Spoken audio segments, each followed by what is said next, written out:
창세기 26장. 아브라함 때 들었던 흉년이 다시 그 땅에 찾아들었습니다. 그래서 이삭은 그랄에 있는 블레셋 왕 아비멜렉에게 찾아갔습니다. 그때 여호와께서 이삭에게 나타나셔서 말씀하셨습니다. 이집트로 내려가지 말고 내가 너에게 일러주는 땅에서 살아라. 이 땅에서 계속 살면 내가 너와 함께 하겠고 너에게 복을 주겠다. 너와 너의 자손에게 내가 이 모든 땅을 줄 것이고 내가 너의 아버지 아브라함에게 맹세한 것을 이뤄주겠다. 내가 너의 자손을 하늘의 별같이 많게 할 것이며 이 모든 땅을 너의 자손들에게 줄 것이니 땅의 모든 나라들이 너의 자손들로 인해 복을 받을 것이다. 아브라함이 내 말에 순종하고 내 명령과 내 계명과 내 율례와 내 법을 다 지켰기 때문이다. 그래서 이삭은 그랄에 그대로 머물렀습니다. 그곳 사람들이 이삭에게 그의 아내에 대해 물었습니다. 이삭이 말했습니다. 그녀는 제 여동생입니다. 이삭은 리브가가 너무 아름다워서 그녀 때문에 이곳 사람들이 나를 죽일지도 모른다라고 생각해 리브가를 제 아내입니다 라고 말하기를 두려워했습니다. 이삭이 그랄에서 오랫동안 지냈습니다. 어느 날 블레셋 왕 아비멜렉이 창밖을 내다보다 이삭이 자기 아내 리브가를 껴안고 있는 것을 보았습니다. 아비멜렉이 이삭을 불러 말했습니다. 이 사람이 너의 아내가 분명한데 어째서 너는 그녀는 제 여동생입니다 라고 했느냐? 이삭이 대답했습니다. 그녀 때문에 제가 죽게 될까 봐 그랬습니다. 아비멜렉이 말했습니다. 네가 어쩌려고 우리에게 이렇게 말했느냐? 백성 가운데 누군가가 너의 아내와 같이 누웠더라면 어떻게 할 뻔했느냐? 하마터면 너 때문에 우리가 죄를 지을 뻔했다. 아비멜렉이 모든 백성들에게 명령을 내렸습니다. 누구든 이 사람이나 그의 아내를 건드리는 사람은 반드시 죽을 것이다. 이삭이 그 땅에 곡식을 심고 그 해에 100배를 거두었습니다. 여호와께서 그에게 복을 주셨기 때문입니다. 이삭은 부자가 됐습니다. 그리고 점점 더 부유해져서 마침내 아주 큰 부자가 됐습니다. 그가 양떼와 가축과 종들을 많이 거느리게 되자 블레셋 사람들이 그를 시기했습니다. 블레셋 사람들은 그의 아버지 아브라함 때 아브라함의 종들이 팠던 모든 우물들을 막고 흙으로 메워버렸습니다. 아비멜렉이 이삭에게 말했습니다. 우리를 떠나가라.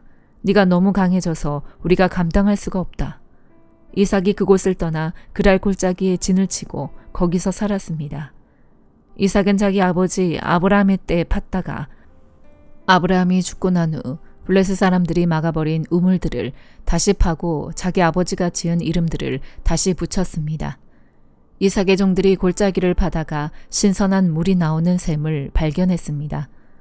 그런데 그랄의 양치기들이 이삭의 양치기들과 싸우면서 말했습니다. 이 우물은 우리 것이다. 이 때문에 이삭은 그 우물을 에색이라고 불렀습니다. 그들이 이삭과 싸웠기 때문입니다. 이삭의 종들이 다른 우물을 팠는데 그랄의 양치기들과 다시 그 우물 때문에 싸웠습니다. 그래서 이삭은 그 우물을 신나라고 불렀습니다. 이삭이 그곳에서 옮겨 또 다른 우물을 팠습니다. 이번에는 아무도 싸움을 걸어오지 않았습니다. 그래서 이삭이 이제 여호와께서 우리 자리를 넓게 하셨으니 우리가 이 땅에서 번성할 것이다 하며 그 우물의 이름을 르호봇이라고 했습니다. 거기에서 이삭이 브엘세바로 올라갔습니다. 그날 밤 여호와께서 이삭에게 나타나 말씀하셨습니다. 나는 네 아버지 아브라함의 하나님이다. 내가 너와 함께 있으니 두려워하지 마라. 내가 내 종 아브라함을 위해 너에게 복을 주고 너의 자손이 번성하게 하겠다. 이삭이 그곳에 제단을 쌓고 여호와의 이름을 불렀습니다. 이삭이 거기에 장막을 쳤고 이삭의 종들은 그곳에서도 우물을 팠습니다. 아비멜렉이 자기 친구 아우삭과 군대 사령관 비골과 함께 그랄에서부터 이삭에게 찾아왔습니다. 이삭이 그들에게 물었습니다. 무슨 일로 제게 오셨습니까? 여러분이 저를 미워해 저를 쫓아내지 않았습니까? 그들이 대답했습니다. 우리는 여호와께서 그대와 함께 하시는 것을 보았습니다. 그래서 우리는 우리들 사이 곧 우리와 이삭 사이에 맹세가 있어야겠다라고 생각했습니다. 우리는 그대와 언약을 맺었으면 합니다. 우리가 당신을 건드리지 않고 항상 잘 대해주고 평화롭게 보내주었던 것처럼 당신이 우리를 해치지 않게 말입니다. 당신은 여호와께 복을 받은 사람입니다. 이삭이 그들에게 잔치를 베풀어서 그들이 먹고 마셨습니다. 다음날 아침 일찍 그들은 서로 맹세했습니다. 이삭이 그들을 떠나보내니 그들은 평안히 돌아갔습니다. 바로 그날 이삭의 종들이 와서 자기들이 판 우물에 대해 이야기했습니다. 우리가 물을 발견했습니다. 이삭이 그 우물을 세바라고 불렀습니다. 그리하여 그 마을의 이름이 오는 날까지 브엘세바라고 불립니다. 에서는 40세의 햇사람 브에리의 딸 유딕과 햇사람 엘론의 딸 바스맛을 아내로 맞이했습니다. 이 두 여자는 이삭과 리브가에게 근심거리였습니다. 마태복음 25장. 그때 하늘나라는 등불을 들고 신랑을 맞이하러 나간 10명의 처녀와 같을 것이다. 그 가운데 5명은 어리석었고 5명은 슬기로웠다. 어리석은 처녀들은 등불을 가져왔지만 기름은 챙기지 않았다. 하지만 슬기로운 처녀들은 등불과 함께 그릇에 기름을 담아 가지고 왔다. 신랑이 늦도록 오지 않자 처녀들은 모두 졸다가 잠이 들어버렸다. 한밤중에 갑자기 신랑이 온다. 어서 나와서 신랑을 맞으라 하는 소리가 들렸다. 그러자 처녀들은 모두 일어나 자기 등불을 준비했다. 어리석은 처녀들은 슬기로운 처녀들에게 우리 등불이 꺼져가는데 기름을 좀 나눠다오 하고 부탁했다. 슬기로운 처녀들은 안 된다. 너희와 우리가 같이 쓰기에는 기름이 부족할지도 모른다. 기름 장수에게 가서 너희가 쓸 기름을 좀 사라 하고 대답했다. 그러나 그들이 기름을 사러 간 사이에 신랑이 도착했다. 준비하고 있던 처녀들은 신랑과 함께 결혼잔치에 들어갔고 문은 닫혀버렸다. 어리석은 처녀들은 나중에 돌아와 애원했다. 주여, 주여, 우리가 들어가게 문을 열어주십시오. 그러나 신랑은 대답했다. 내가 진실로 너희에게 말한다. 나는 너희를 알지 못한다. 그러므로 너희도 깨어있으라. 그 날짜와 그 시각을 알지 못하기 때문이다. 또한 하늘나라는 어떤 사람이 자기 종들을 불러 재산을 맡기고 여행을 떠나려는 것과 같다. 그는 종들의 능력에 따라 각각 5달란트, 2달란트, 1달란트를 주고는 여행을 떠났다. 5달란트 받은 종은 곧장 가서 그 돈으로 장사해 5달란트를 더 벌었다.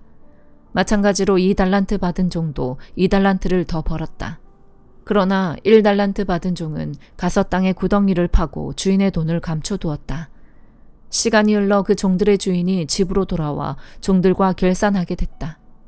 5달란트 받은 종이 주인에게 5달란트를 더 가져와 말했다. 주인님, 주인님은 제게 5달란트를 맡기셨습니다. 자 보십시오. 제가 5달란트를 더 벌었습니다. 그러자 그의 주인이 대답했다. 잘했다. 착하고 신실한 종아. 네가 작은 일에 충성했으니 이제 더 많은 일을 맡기겠다. 와서 너희 주인의 기쁨을 함께 나누자. 2달란트 받은 종도 와서 말했다. 주인님, 주인님은 제게 2달란트를 맡기셨습니다. 자 보십시오. 제가 2달란트를 더 벌었습니다. 그의 주인이 대답했다. 잘했다. 착하고 신실한 종아. 네가 작은 일에 충성했으니 이제 더 많은 일을 맡기겠다. 와서 너희 주인의 기쁨을 함께 나누자. 그때 1달란트 받은 종이 와서 말했다.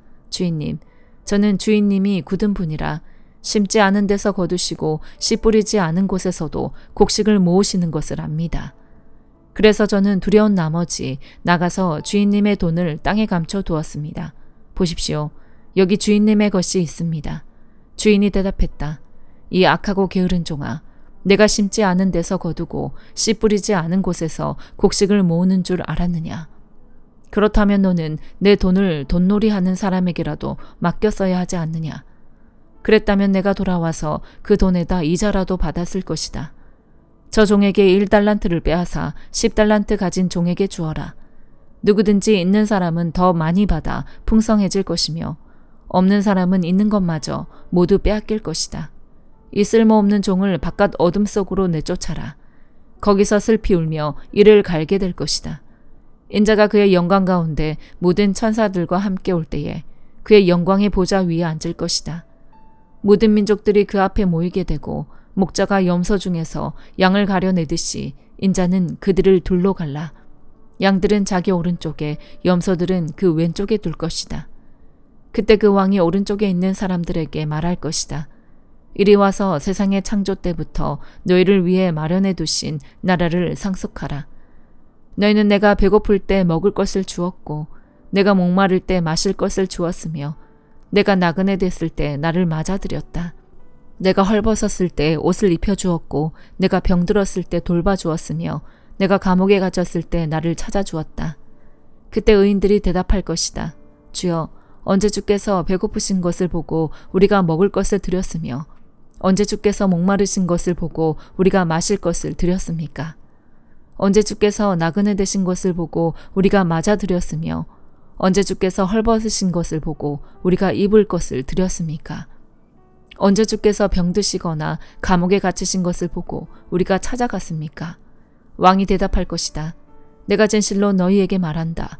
무엇이든 너희가 여기 있는 내 형제들 중 가장 보잘것없는 사람에게 한 것이 곧 내게 한 것이다. 그러고 나서 왕은 왼쪽에 있는 사람들에게 말할 것이다. 이 저주받은 사람들아, 내게서 떠나 마귀와 그의 부하들을 위해 마련된 영원한 불 속으로 들어가라. 너희는 내가 배고플 때 먹을 것을 주지 않았고 내가 목마를 때 마실 것을 주지 않았다. 내가 나그네 됐을 때 너희는 나를 맞아들이지 않았고 내가 헐벗었을 때 입을 것을 주지 않았다. 내가 병들고 감옥에 갇혔을 때 너희는 나를 보살펴 주지 않았다. 그들 역시 대답할 것이다. 주여, 우리가 언제 주께서 배고프시거나 목마르시거나 나그네 되시거나 헐벗으시거나 병드시거나 감옥에 갇히신 것을 보고 돌보지 않았다는 말씀입니까? 왕이 대답할 것이다. 내가 진실로 너희에게 말한다. 무엇이든 너희가 여기 있는 사람들 중 가장 보잘것없는 사람에게 하지 않은 것이 곧 내게 하지 않은 것이다. 그러므로 그들은 영원한 벌에, 의인들은 영원한 생명에 들어갈 것이다. 에스더 2장. 그 후 아하수에로 왕은 분노가 가라앉자 와스디와 와스디가 한 일과 와스디에 대해 취한 조치를 기억했습니다. 왕을 섬기는 젊은이들이 말했습니다. 왕을 위해 젊고 아름다운 처녀들을 찾아보십시오. 왕께서는 왕국의 모든 지방에 관리를 임명하시고 젊고 아름다운 소녀들을 모두 수상궁의 후궁으로 모이게 해 여자들을 관리하는 왕의 내시 헤게의 관리 아래 두시고 그녀들을 가꿀 여성용 미용품을 주셔서 아름답게 가꾸게 하십시오. 그리고 나서 왕께서 보시기에 마음에 드는 소녀를 와스디를 대신해 왕비로 세우십시오. 왕은 이 조언을 흡족히 여기고 그대로 따랐습니다. 그때 수산 왕궁에 한 유다 사람이 있었는데 그의 이름은 모르드게였고 베냐민 지파 사람으로 기스의 증손이며 시므이의 손자이며 야일의 아들이었습니다. 기스는 바벨론 왕 느부갓네살이 예루살렘에서 유다 왕 여호야긴을 포로로 잡아올 때 함께 포로로 잡혀온 사람이었습니다. 모르드게에게는 하다사 곧 에스더라는 사촌 여동생이 있었습니다. 그녀는 부모가 없어서 모르드게가 기르고 있었습니다. 소녀는 아름답고 사랑스러웠습니다.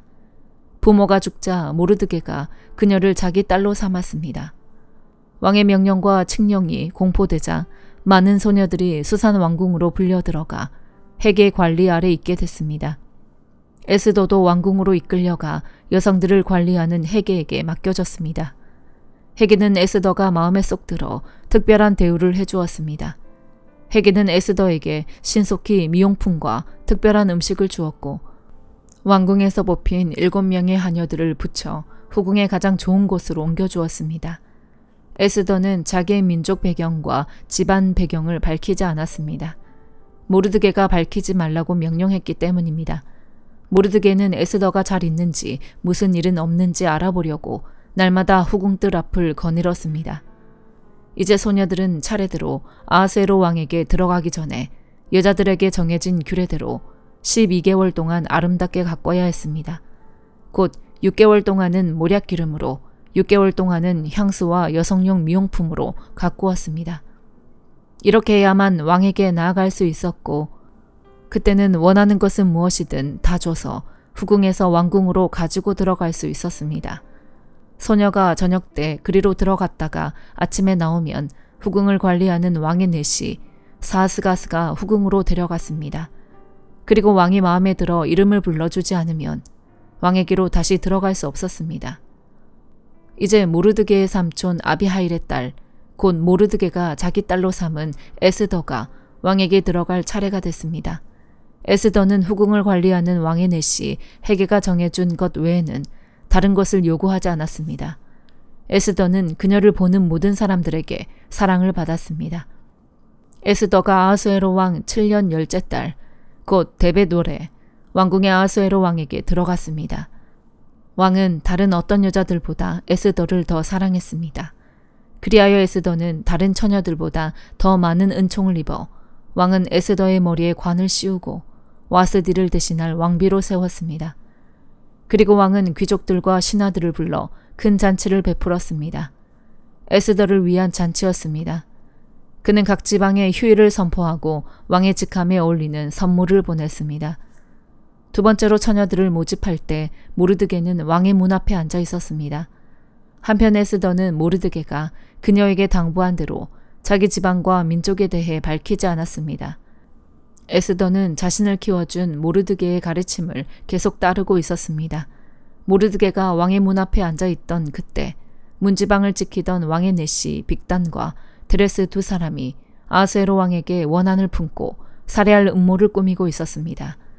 그러나 모르드게가 그 음모를 듣고 에스더 왕비에게 말하자 에스더가 왕에게 모르드게의 이름으로 이 음모를 전했습니다. 그 보고된 내용을 조사해보니 사실임이 드러났습니다. 그렇게 돼 그 두 내시는 나무에 매달리게 됐습니다. 이 모든 것은 왕이 보는 앞에서 궁중일기에 기록됐습니다. 사도행전 25장. 베스도가 부임한 지 3일 뒤에 가이사랴에서 예루살렘으로 올라가자 대제사장들과 유대 지도자들이 그 앞에 나와 바울에 대해 고소했습니다. 그들은 자기들에게 호의를 베푸는 셈치고 바울을 예루살렘으로 이송해달라고 베스도에게 강력하게 요청했습니다. 이송 도중 매복하고 있다가 그를 죽이려고 준비하고 있었던 것입니다. 베스도가 대답했습니다. 바울이 가이사랴에 묶여 있고 나도 이제 곧 그곳으로 갈 것이니 그에게 무슨 잘못이 있다면 너희 지도자들 몇몇이 나와 함께 가서 그곳에서 고소하도록 하라. 8일에서 10일 정도 그들과 함께 지내고 난 베스도는 가이사랴로 내려갔고 이튿날 재판을 소집해 바울을 자기 앞에 데려오라고 명령했습니다. 바울이 나타나자 예루살렘에서 내려온 유대 사람들이 그 곁에 둘러서서 여러 가지 중한 제목으로 그를 고소했습니다. 그러나 죄를 입증할 만한 증거는 되지 못했습니다. 그러자 바울이 자신을 변론했습니다. 나는 유대 사람의 율법이나 성전이나 가이사에게 죄 지은 것이 전혀 없습니다. 베스도는 유대 사람들의 환심을 사고자 바울에게 말했습니다. 네가 예루살렘으로 올라가 이 고소들에 대해 내 앞에서 재판을 받겠느냐? 바울이 대답했습니다. 내가 지금 가이사의 법정에 섰으니 당연히 여기서 재판을 받아야 할 것입니다. 총독께서도 잘 아시다시피 나는 유대 사람들에게 잘못한 일이 없습니다. 그러나 만약 내가 사형받을 만한 죄를 지었다면 죽음을 달게 받겠습니다. 그러나 이 유대 사람들이 나를 고소한 내용이 사실이 아니라면 어느 누구도 나를 그들에게 넘겨줄 권리가 없습니다. 나는 가이사에게 상소합니다. 베스도는 배심원들과 상의하고 난 뒤 말했습니다. 네가 가이사에게 상소했으니 가이사에게로 가야 할 것이다. 며칠 뒤 아그리빠 왕과 버니게가 베스도에게 문안하러 가이사랴에 도착했습니다. 그들이 그곳에서 여러 날을 지내고 있었기 때문에 베스도는 바울의 사건에 대해 왕과 논의하게 됐습니다. 베스도가 말했습니다. 이곳에 벨릭스가 제수로 가둬놓은 사람이 있는데 내가 예루살렘에 갔을 때 대제사장들과 유대 장로들이 그를 고소하고 유죄 판결을 내려달라고 청원했습니다. 고소인들과 맞닥뜨려 그 고소한 내용에 대해 스스로 변호할 기회를 갖기 전까지는 어느 누구도 넘겨주는 것이 로마 관례가 아니라고 설명해 주었습니다. 그래서 그들이 나와 함께 여기 오게 됐고 나는 그 사건을 연기하지 않고 바로 그 다음 날 법정을 열어 그 사람을 데려오게 했습니다. 그러자 고소인들이 일어나서 말했는데 그들이 고소한 것은 내가 짐작했던 죄가 아니었습니다. 그들의 논쟁거리는 그저 그들의 종교와 예수라고 하는 죽은 사람에 대한 것이었습니다. 바울은 예수가 다시 살았다고 주장하고 있었습니다. 나는 이 사건을 어떻게 해결할까 망설이다가 그에게 예루살렘으로 가서 이 고소에 대해 재판받을 마음이 있냐고 물어보았습니다. 그랬더니 바울은 로마 황제의 판결을 받겠다고 상소해서 내가 그를 황제께 보낼 때까지 붙들어 두라고 명령했습니다. 그러자 아그리빠가 베스도에게 말했습니다. 내가 직접 그 사람의 말을 들어보고 싶습니다. 그러자 베스도는 내일 한번 들어보십시오 라고 대답했습니다. 이튿날 아그리빠와 버니게가 위엄있게 차려입고 와서 높은 관료들과 그 도시의 지도자들과 함께 재판정으로 들어갔습니다. 베스도의 명령에 바울이 들어왔습니다. 베스도가 말했습니다. 아그리빠 왕이여, 그리고 우리와 함께 여기 참석한 모든 분들이여, 이 사람을 보십시오. 예루살렘에서 또 여기 가이사랴에서 모든 유대 사람들이 그를 살려둬서는 안 된다고 외치며 내게 탄원했습니다. 내가 살펴보니 그가 사형받을 만한 일을 한 적이 없습니다. 그런데 그가 로마 황제께 상소하겠다고 해서 내가 그를 로마에 보내기로 결정했습니다. 그러나 그에 대해 황제께 확실하게 써보낼 말이 없기 때문에 여러분 모두 앞에, 특별히 아그리빠 왕 앞에 이 사람을 들여온 것이니 이번 조사의 결과로 뭔가 상소할 것이 생기지 않을까 합니다. 고소 내용도 구체적으로 명기하지 않고 제수를 보내는 것은 상식 밖의 일이기 때문입니다. 아멘.